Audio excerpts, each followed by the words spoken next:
हमको ये बता दें कि आपको नौकरी नहीं लगेगी तो हम चले जाएंगे। ये फाइनल लिस्ट जारी तक नहीं कर रहे हैं कि आप लिस्ट में है कि नहीं है। ये वीडियो देखा आपने, दो बाबा हनुमान जी का जन्म कहाँ हुआ इसको लेकर बहस करते करते एक दूसरे पर भिड़ गए। काम क्रोध लोभ मोह पाप त्याग चुके बाबा आखिर क्यों एक दूसरे के जान के दुश्मन बन गए? और क्या किसी टीवी अखबार ने खबर दिखाया? नहीं दिखाया ना। ये खबर आप जरूर देख रहे होंगे कि हार्दिक पटेल कांग्रेस छोड़कर बीजेपी में क्यों चले गए। ऐसा लग रहा है जैसे हार्दिक पटेल कोई पहला शख्स हो जिसने पार्टी बदली हो। वो पहला शख्स तो नहीं है, लेकिन वो किसान समाज से है। वो जाट गुर्जर मराठा शेड्यूल कास्ट के लोगों को ये अधिकार नहीं है कि वो अपनी पार्टी बदले। रामविलास पासवान का कितना अपमान होता था जो पार्टी बनाते अपनी पार्टी बनाए, बीजेपी के साथ गठबंधन किया। अजीत अंजुम जैसा पत्रकार हार्दिक पटेल की पूरी जन्म कुंडली निकाल रहा है। सोचिए, इस देश में यह भी प्रिविलेज किसी सवर्ण समाज को है कि वो जब चाहे तब पार्टी बदले। टीवी अखबार उसको मास्टर स्ट्रोक बताएगा, लेकिन कोई Jat Gurjar Patel Maratha SC ST OBC minority जब कोई पार्टी बदले तो उसको दल बदलू कहा जाता है। नमस्कार, मैं शंभू कुमार सिंह और आप देख रहे हैं नेशनल दस्तक। टीवी अखबार तय करता है कि किस खबर को दिखाना है और किस खबर को छुपाना है। राजेंद्र प्रसाद सिंह इसीलिए कहते हैं कि जो टीवी अखबार आपको दिखा रहा है वो दरअसल खबर नहीं प्रचार है, और जो आपसे छुपाया जा रहा है वही दरअसल खबर है। राजेंद्र प्रसाद सिंह आगे कहते हैं कि हाल के दिनों में आपके घर में दो बीजेपी RSS के प्रवक्ता हैं, एक टीवी और एक अखबार। पहले ये दोनों प्रवक्ता कांग्रेस के होते थे जब वो सत्ता में थे, लेकिन जब मायावती अखिलेश यादव लालू यादव या कोई गैर सवर्ण पार्टी का नेता या कोई गैर सवर्ण दल सत्ता में होगा तो ये टीवी और अखबार उसका प्रवक्ता नहीं बल्कि असली पत्रकार होगा, जानी दुश्मन होगा। तो ये तमाम बातें हैं और ये तमाम खबरें हैं जो मैं आपके लिए लेकर आया, और मैं इसलिए बार बार कहता हूं कि नेशनल दस्तक की लगातार कोशिश होती है कि आपको मीडिया को लेकर भी एक अवेयरनेस आप तक पहुंचाई जाए। तो इस खबर को इसलिए नहीं दिखाया जाएगा बाबाओं की मारपीट को, क्योंकि इससे इनका धर्म बदनाम होगा, लोगों की आस्था घटेगी, मंदिरों में चढ़ावा कम हो जाएगा। लोग सवाल पूछेंगे कि जब बाबा खुद लड़ रहे हैं तो हमारा क्या भला होगा। वही हार्दिक पटेल की खबर चलेगी ताकि कोई SC ST OBC माइनॉरिटी का आदमी फिर से राजनीति में कोई फैसला न कर सके। हार्दिक पटेल ने सबसे ज़्यादा लड़ाई बीजेपी से लड़ी।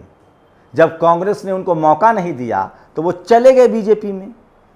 बाबा साहब ने कहा है, we should not become the political untouchable. हमें राजनीति का छूत नहीं होना चाहिए। आप बीजेपी से सहमत हो सकते हैं, असहमत हो सकते हैं, लेकिन पार्टी में जाके ही तो काम करेंगे ना। मुझे उम्मीद है हार्दिक पटेल की जो राजनीतिक समझ है, सामाजिक समझ है, वो जरूर इस देश के लिए, अपनी कम्युनिटी के लिए, संविधान के लिए बेहतर काम करेंगे। आखिर SC ST OBC माइनॉरिटी के लिए जो भी बेहतर हुआ है वो बहुजनों ने बहुजनों के लिए किया है। बाबा साहब अम्बेडकर भी कांग्रेस से सहमत नहीं थे, लेकिन जब सरकार कांग्रेस की बनी तो वो कानून मंत्री बने और उन्होंने देश को क्या दिया। बाबा साहब अंग्रेजों से कभी सहमत नहीं थे, लेकिन जब अंग्रेजों की सरकार थी तो अंग्रेजों से भी लड़कर उन्होंने भारतीयों को अधिकार दिलवाए। तो जो पत्रकार हार्दिक पटेल की धज्जियां उड़ा रहा है वही पत्रकार, सोचिए, इस पर नहीं बोलेगा, जुडिशियरी सिस्टम पर नहीं बोलेगा। सोचिए, 2 sets of Indian judiciary, Umar Khalid, Sharjeel Imam, Meeran Haider, Khalid Saifi, Anil तेलतुमरे, ये सब लोग जेल में हैं। कौन सुनवाई कर रहा है? दूसरी तरफ बग्गा, अर्नब, ये बाबा लोग, अनुराग ठाकुर, एक दिन में सुनवाई होती है। इस देश में 85% SC ST OBC माइनॉरिटी के लोग जेल में पड़े हुए हैं। कौन बताएगा आपको? एक अच्छी तस्वीर है आज की। प्रधानमंत्री को, आखिर मैं फिर कह रहा हूं, इस देश में अगर सोशल मीडिया पर सबसे ज़्यादा कोई अवेयर है तो वो बीजेपी है। निखत परवीन को लेकर जिस तरह से बात हो रही थी, प्रधानमंत्री ने आखिर उनको बुला ही लिया। तेलंगाना सरकार ने इनको बड़ी रकम देने का भी ऐलान कर दिया है। अब ये वीडियो देखिए जो आपने मोन्टाज में देखा, मध्य प्रदेश में ओबीसी के लोग टीचर में चयनित होने के बाद भी उनको नौकरी नहीं दी जा रही है, वो दर दर की ठोकरें खा रहे हैं। यही हालत यूपी में है। 69,000 शिक्षक भर्ती में इसी तरह की गड़बड़ियाँ हो रही है, लोग दर दर की ठोकर खा रहे हैं। इसलिए मैं कह रहा हूँ कि जो जातिवादी, मनुवादी, ब्राह्मणवादी लोग आपको चपरासी नहीं बनने देना चाहते हैं, वो चीफ मिनिस्टर बनने देंगे। समझने की बात है, हमारे नेताओं को भी और लोगों को भी। ये तस्वीर नहीं दिखा सकता, लेकिन सुन लीजिए, सुभाष रावत को लहूलुहान करके मारा गया था। उस मामले में 2 पुलिस वाले को निलंबित किया गया है। लेकिन सबसे दर्दनाक खबर आ रही है राजस्थान से। काश राहुल गांधी और प्रियंका गांधी वहाँ जाते और इनके दर्द को समझते। ये पूरा का पूरा गांव जो है वो पलायन करने के लिए मजबूर है, उनको मारा जा रहा है। ये रोहटपाली की घटना है। मैं आपको तस्वीरें नहीं दिखा सकता। ये देखिए, राजस्थान में दिनों दिन कांग्रेस राज में पिट रहे हैं शेड्यूल कास्ट। पाली जिले के रोहट तहसील के सिराना गांव में फिर से हो रहा विवाद। पूरा शेड्यूल कास्ट परिवार रात्रि समय पहुंचा डर के मारे रोहट पुलिस के पास। तो सोचिए किस तरह की धारणाएं हैं। कश्मीर में लगातार हत्याएं हो रही है। सोचिए मीडिया का चरित्र। SC ST OBC माइनॉरिटी को वो नहीं दिखाते थे, अब तो वो ब्राह्मणों की हत्या भी नहीं दिखा रहे हैं। कहाँ गए वो कश्मीर फाइल्स देखकर सिनेमा हॉल में नारेबाजी करने वाले लोग। एक बार फिर से एक शेड्यूल कास्ट की शिक्षिका की हत्या हुई है।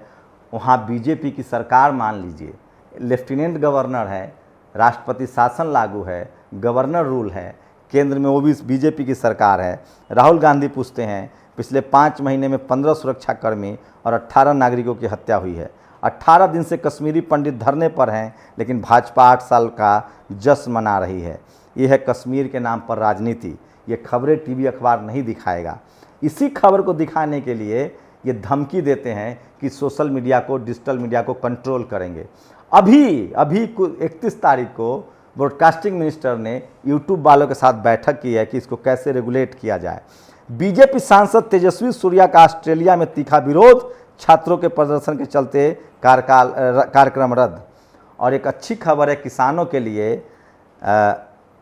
जयंत चौधरी निर्दलीय राज्यसभा के मेंबर बन गए हैं।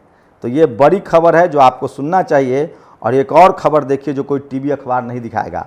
बैंक फ्रॉड के मामले में बीजेपी नेता पर केस, जाने कौन है मोहित कंबोज।